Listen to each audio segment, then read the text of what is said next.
Hola, hola, muy buenos días. Les saluda Kelly Alvear aquí en su informativo nacional. Hoy viernes 1 de agosto de 2025 estamos iniciando un nuevo mes. Como siempre, aquí en el informativo nacional de lunes a viernes a partir de las 10:30 les entregamos las noticias. Vamos a dar primero los titulares para que sepan la información que trataremos el día de hoy.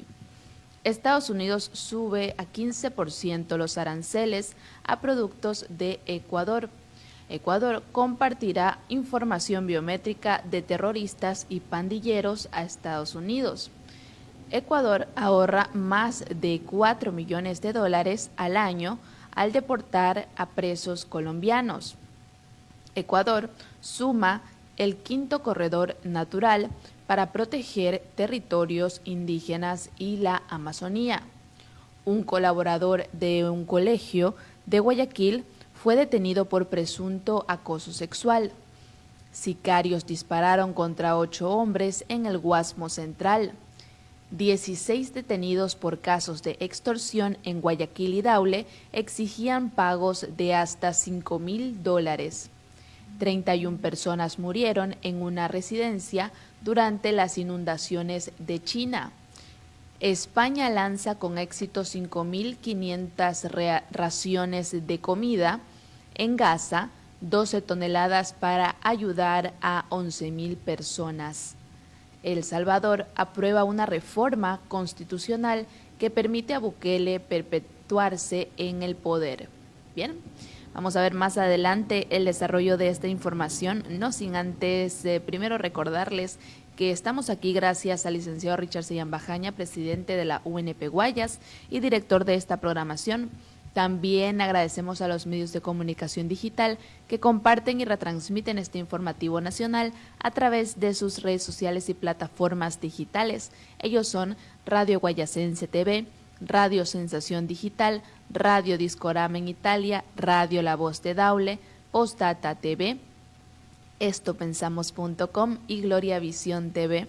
Muchas gracias por el apoyo diario a sus directores y seguidores. Gracias también a los seguidores de UNPG TV por siempre darle like, comentar y compartir nuestros programas. Iniciamos con el desarrollo de las noticias. Estados Unidos sube a 15% los aranceles a productos de Ecuador. El presidente de los Estados Unidos, Donald Trump, firmó este jueves 31 de julio de 2025 una orden ejecutiva que modifica las tarifas recíprocas, con lo que aumentó el 15% al 15% el arancel para productos de algunos países, entre ellos Ecuador. Al respecto, la Casa Blanca publicó el siguiente mensaje: President Donald Trump signs an executive order modifying reciprocal tariff rates, resetting decades of failed trade policies, America First. Es lo que dijo. De acuerdo con el gobierno ecuatoriano, el arancel universal del 10% se mantiene, pero unos 40 países con los que Estados Unidos tiene un déficit comercial, incluido Ecuador, ahora enfrentarán una tasa del 15%. Algunos serán afectados con tarifas aún más altas, como Brasil, que tendrá una tasa total del 50% tras la imposición de un 40% adicional el último miércoles. Los nuevos aranceles entrarán en vigencia el 7 de agosto. Entre los países que tendrán la tasa del 15% constan algunos como Afganistán, Angola, Bolivia, Costa Rica, República Democrática del Congo, Ghana, Guyana, Israel, Jordania, Madagascar, Nueva Zelanda, Nigeria, Corea del Sur, entre otros. Bien, seguimos con las noticias y Ecuador compartirá información biométrica de terroristas y pandilleros a Estados Unidos. Kristi Noem, secretaria de Seguridad Nacional del gobierno del presidente de los Estados Unidos, Donald Trump, se reunió el 31 de julio de 2025 con Daniel Noboa en el Palacio de Carondelet.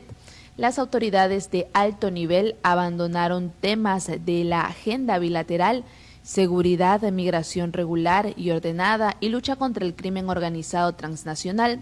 Al final de la cita, la funcionaria estadounidense anunció un acuerdo con Ecuador para compartir información biométrica sobre terroristas y pandilleros y ayudar para trasladarlos para que se enfrenten con la justicia de Estados Unidos. Esta visita, según el gobierno ecuatoriano, refuerza la excelente relación bilateral entre ambos países. En el encuentro también participaron los ministros de Relaciones Exteriores, del Interior y de Defensa, Gabriela Sommerfeld, John Reinberg, Giancarlo Lofredo, respectivamente. Seguimos con la información más reciente y Ecuador ahorra más de $4 millones al año al deportar a presos colombianos. La deportación en marcha desde Ecuador de 1.000 presos colombianos representa un ahorro de más de $4 millones al año para la nación, aseguró este jueves el ministro del Interior, John Reinberg, al cifrar la inversión que significa para el país mantenerlos en las cárceles. Hasta el momento se ha deportado a Colombia más de 800 de los 1.000 presos previstos, luego de que el miércoles se entregara en la frontera a otros 200 presos. Reinberg, eso es lo que explicó textualmente, y también dijo que estamos cerca de llegar al número que habíamos mencionado de 1.000 colombianos. Reiteró al anotar que eso significa que para el Ecuador un ahorro muy importante por encima de los $4 millones al año, que era lo que nos gustaba a nosotros como gobierno, tener a estos colombianos aquí dentro del país. De acuerdo al funcionario, los reos deportados a Colombia tienen prohibido el ingreso a Ecuador por los próximos 40 años. Apuntó que el gobierno colombiano ha puesto transporte para que puedan llevarlos a los presos deportados a las diferentes ciudades a donde ellos pertenecen. Seguimos con otra noticia y teleamazonas.com nos dice que Ecuador suma el 5º corredor natural para proteger territorios indígenas y la Amazonía. El gobierno de Ecuador reconoció oficialmente al corredor de conectividad Palora-Pastaza, un área de más de 316.000 hectáreas en la Amazonía ecuatoriana, que conecta el Parque Nacional Sangay con territorios de las nacionalidades indígenas Shuar, Achuar y Quichua. El reconocimiento se realizó por parte del Ministerio de Ambiente, Agua y Transición Ecológica con el objetivo de facilitar la migración en esas áreas de especies de la zona como jaguares, tapires, monos lanudos, oso andino, oso hormiguero gigante, tucán pico canalizado y águila andina, entre otras especies. El corredor Palora-Pastaza, cuya superficie va desde los 358 a los 1.700 metros sobre el nivel del mar, se convierte en el 5º del país y permitirá beneficiar a más de 2.000 personas mediante producción sostenible y bioeconomía, además de proteger el hábitat de 1.910 especies de animales y 2.600 plantas, según datos del ministerio. Continuamos y ecuavisa.com nos dice que un colaborador de un colegio de Guayaquil fue detenido por presunto acoso sexual. Un pasante en el área de docencia del colegio Bernardino Echeverría Ruiz, ubicado en el norte de Guayaquil, fue detenido este jueves por la Policía Nacional por el presunto delito de acoso sexual. Un hombre fue denunciado por estudiantes de 8º grado de cometer este ilícito cuando impartía la materia de lengua y literatura, antes de ayer, miércoles 30 de julio. El sujeto cumplía su segundo día de prácticas preprofesionales en la institución y estuvo a cargo de una clase sin supervisión, ante la ausencia por enfermedad de la profesora titular. Mientras los estudiantes se reunían en diferentes grupos para resolver un taller que ordenó, él se habría acercado a diferentes alumnas para entablar conversaciones inapropiadas, tocar sus hombros, cintura y piernas y pedirles sus números de teléfono. Las menores de edad contaron este suceso a sus padres de familia, quienes se acercaron al instituto esta mañana con agentes de la Policía Nacional para aprehender al involucrado. Mientras estaba arrestado, algunos de los familiares golpearon al hombre. Posteriormente, este hecho fue denunciado en la Fiscalía General del Estado, en acompañamiento del Ministerio de Educación y representantes de la institución. El Colegio Bernardino Echeverría emitió un comunicado acerca de este suceso. Indicó que en el momento que se recibió la denuncia activaron todos los protocolos establecidos en sus políticas de protección y prevención. Agregaron que colaboraron de manera inmediata con las autoridades competentes para que se lleven a cabo las investigaciones correspondientes y que se separaron a todos los practicantes de su institución. Enfatizaron también que repudian categóricamente cualquier forma de violencia y que tienen la obligación de confidencialidad en casos de menores de edad. Bien por los alumnos que hablaron a tiempo y pudieron detener las acciones de este individuo. Vamos a continuar con el desarrollo de las noticias. Y Ecoavisa.com nos dice que sicarios dispararon contra 8 hombres en el Guasmo Central, en Guayaquil. El tiroteo ocurrió en la cooperativa Nueva Granada. Vecinos del sector aseguraron haber escuchado al menos 80 detonaciones. Tenemos un reporte.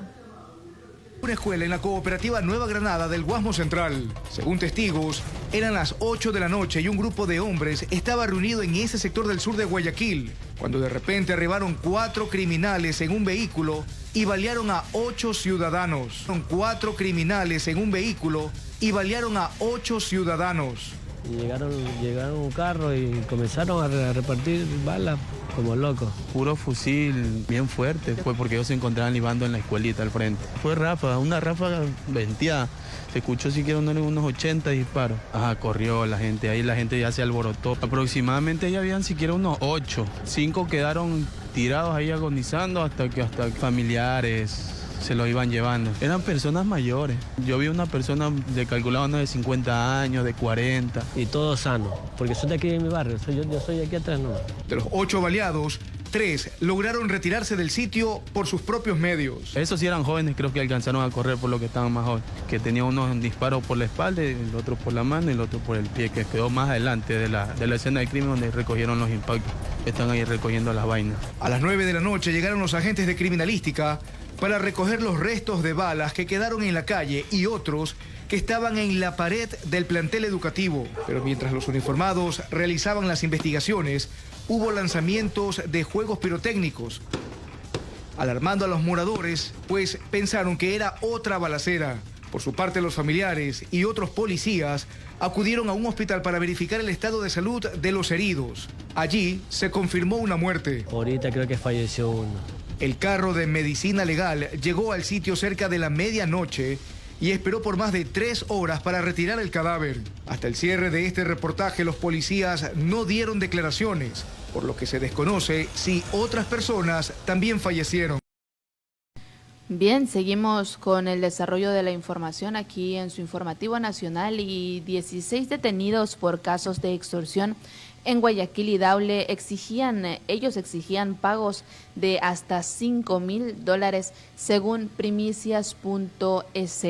La Policía Nacional detuvo a 16 personas vinculadas con casos de extorsión con los cantones Guayaquil y Daule en la provincia del Guayas. Las aprehensiones se realizaron durante operativos ejecutados por la Unidad Antisecuestro y Extorsión UNACE el 31 de julio de 2025.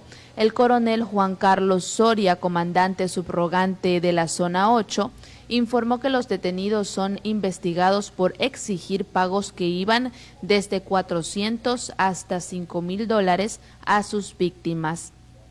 Las personas afectadas eran dueñas de locales comerciales y ciudadanos que se dedicaban a diversas actividades económicas.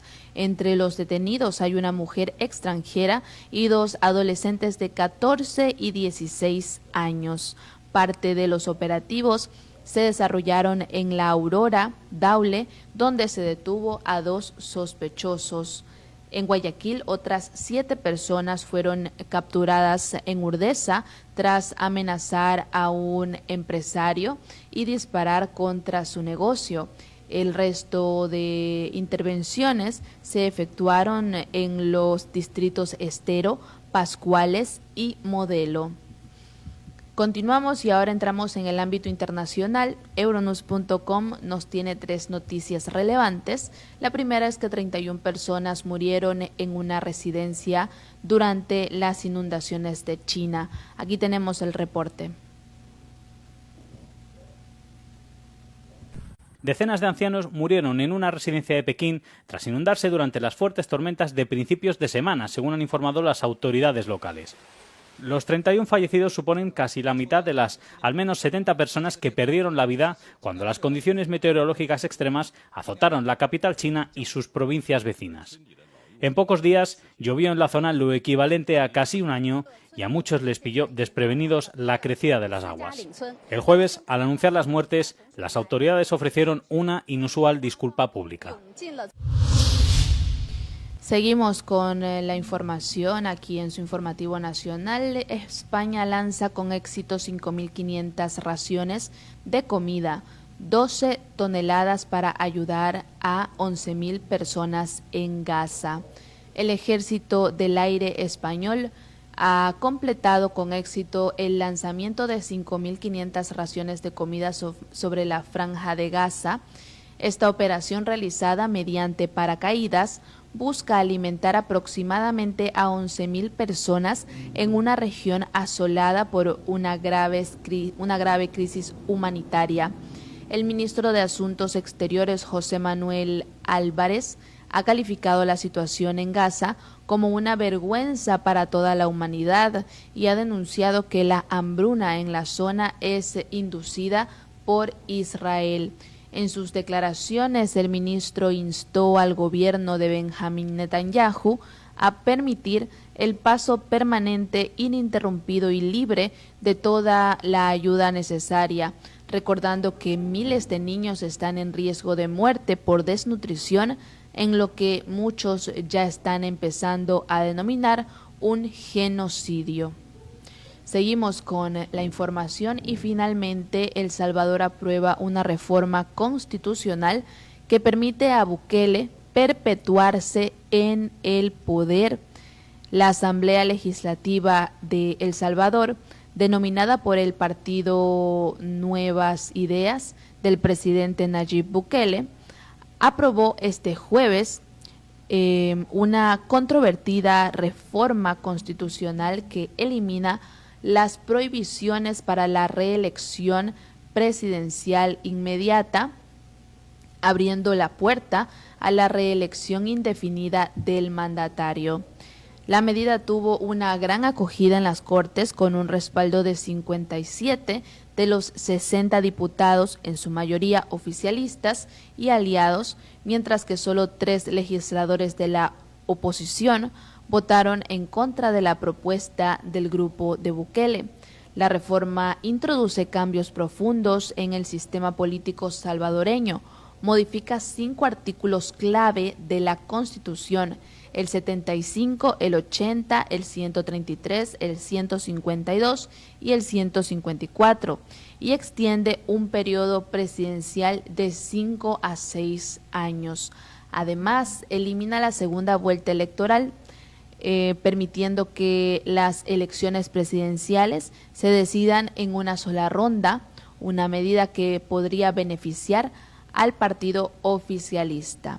Un aspecto particularmente llamativo es que la reforma adelanta el final del mandato actual de Bukele de 2029 a 2027, sincronizando las elecciones presidenciales con las legislativas y las municipales.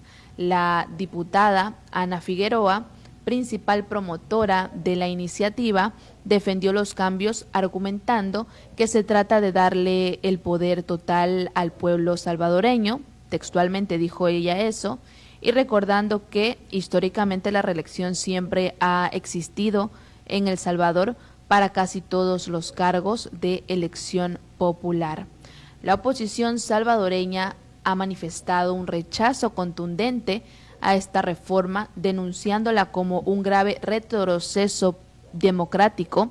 Los partidos Alianza Republicana Nacionalista, Arena y Vamos han criticado duramente la medida. La diputada Marcela Villatoro declaró que hoy ha muerto la democracia en El Salvador, censurando la forma acelerada y sin consulta en que se aprobó la reforma, a la que calificó como burda y cínica. El diputado Francisco Lira fue aún más directo, calificando la iniciativa como inconstitucional y comparándola con los procesos de concentración de poder observados en países como Perú bajo Alberto Fujimori y Venezuela con Hugo Chávez. Lira recordó que la Corte Interamericana de los Derechos Humanos ha señalado que la reelección indefinida contradice los principios democráticos fundamentales. A nivel internacional, Human Rights Watch ha expresado serias preocupaciones sobre esta reforma. Juanita Llovetus, directora de la Organización para las Américas, advirtió que el partido de Bukele está recorriendo el mismo camino que Venezuela y que este tipo de reformas empieza con un líder que usa su popularidad para concentrar el poder y termina en dictadura. Las organizaciones de derechos humanos también critican la creciente represión en el país, que ha provocado el exilio de decenas de periodistas y activistas. Ante las críticas nacionales e internacionales, el presidente Bukele se muestra desafiante. En junio pasado afirmó sin ambajes, textualmente dijo: "Me tiene sin cuidado que me llamen dictador", y señaló que términos como democracia, institucionalidad y derechos humanos son solo palabras usadas para mantenernos sometidos. Esta actitud refleja su estrategia de confrontación con los sectores que cuestionan sus métodos. La popularidad de Bukele se sustenta principalmente en su lucha contra las pandillas que azotaban el país, logrando reducir la violencia a niveles históricos. Sin embargo, sus métodos han generado controversia. Bien. Esto es lo que está sucediendo en El Salvador. Cuéntenme en los comentarios qué opinan ustedes acerca de esta situación. Y de esta manera estamos culminando con la revisión de las noticias más recientes aquí en el Informativo Nacional. No olviden que nos conectamos de lunes a viernes a partir de las 10:30 con ustedes para entregarles el resumen de la información de los distintos medios de comunicación a nivel local, nacional e internacional. Agradecemos al licenciado Richard Sellán Bajaña, presidente de la UNP Guayas, por permitirnos llegar a ustedes a través del canal de la UNP Guayas, UNPGTV en Facebook, y también agradecemos a los medios de comunicación digital que comparten y retransmiten este informativo nacional a través de sus plataformas digitales. Ellos son Radio Guayasense TV, Radio Sensación Digital, Radio Discorama en Italia, Radio La Voz de Daule, Postdata TV, estopensamos.com y Gloria Visión TV. Muchas gracias por el apoyo diario. Yo soy Kelly Alvear y les deseo que tengan un excelente inicio del mes de agosto, un excelente fin de semana. Nos vemos el día lunes. Que les vaya bonito. Chao, chao.